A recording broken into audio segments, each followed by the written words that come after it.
Yes, you can grow big, long, beautiful carrots in clay soil. Subscribe to learn how to grow big, long, beautiful carrots in clay soil, and so that you have all my gardening tips in one place. Keep watching to see the 2-month transformation of this bare garden bed into sweet, crunchy carrots. On March 30th, I planted these 4 rows of carrots. I covered them with landscape fabric and kept them moist, and on April 5th, they germinated. After that, I covered them with hoops and shade cloths so that they would stay cool and moist while their roots took hold deeper into the soil.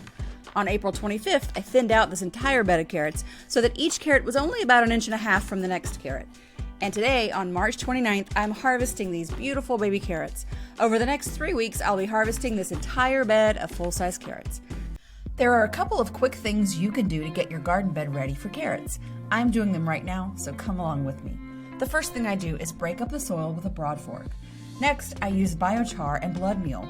The biochar adds microbiome habitats for soil microorganisms, and it allows the soil to hold more water. The blood meal adds nitrogen. I use 1/2 cup of each for my 2.5 by 20 foot rows. Then I quickly broad fork again to incorporate those into the soil. Next week, I'll plant carrots. Subscribe to see my foolproof method of sowing rows and rows of sweet carrots, and so you have all my gardening tips in one place. 3 weeks ago, I broad forked and amended this bed to prepare for carrots, and today I'm planting them. I plant in 4 rows on this 30-inch wide bed, and I'm using this 2x4 to make the rows nice and even. Sprinkle in the seeds and lightly cover. I press them into the soil with my hand to ensure the seeds contact the soil. Then I cover the bed with a piece of burlap, secure it with landscape staples, then wet it down thoroughly. Then I add a piece of landscape fabric to cover, and I secure that with landscape staples. This keeps the bed moist, protects the seeds from moving around, and warms the soil a bit. I check the moisture every day and wet as needed.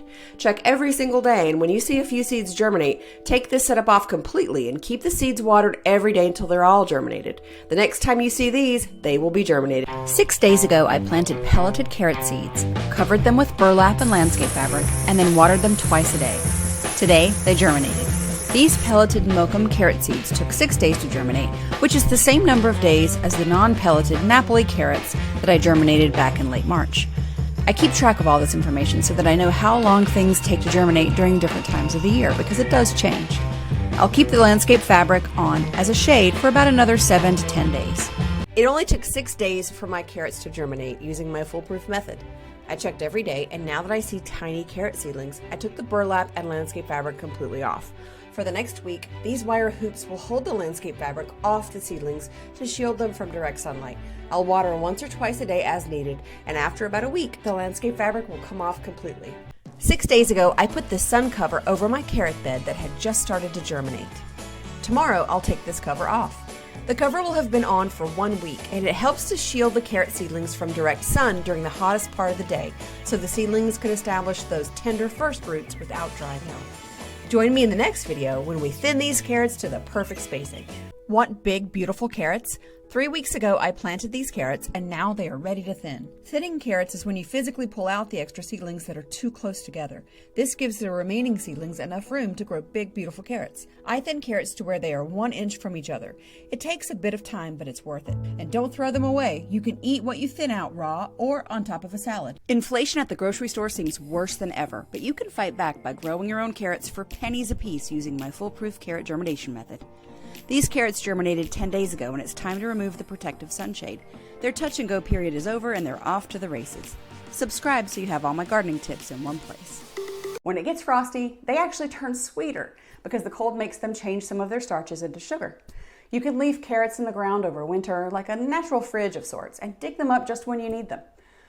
They'll keep them fresh and crunchy for a long time in the garden, and once you eat a carrot straight from your garden, store-bought ones just won't taste the same. Growing your own food means you get super fresh carrots, and they're way better than what you'll find in the stores. So there you have it, friends. This 5-pound bag of filthy carrots has been in my fridge for months, and they taste as fresh today as they did when I picked them in November. I use my fridge as long-term storage, so I don't need to mess with making a root cellar. To do this yourself, just harvest your carrots, cut off the green tops so the top doesn't draw sugar out of the root. You'll leave about 1.5 inches of green. Brush off the extra dirt, but don't wash them because water will rot your carrots. Put them in a plastic bag, leave a tiny bit of air in it, then twist the top down tight and wrap that around the bag, snugly so no additional air gets in that bag. This way you'll have carrots all winter that are as fresh as the day you harvested them without resorting to costly or complex preservation methods. Subscribe so you have this and all my gardening tips in one place.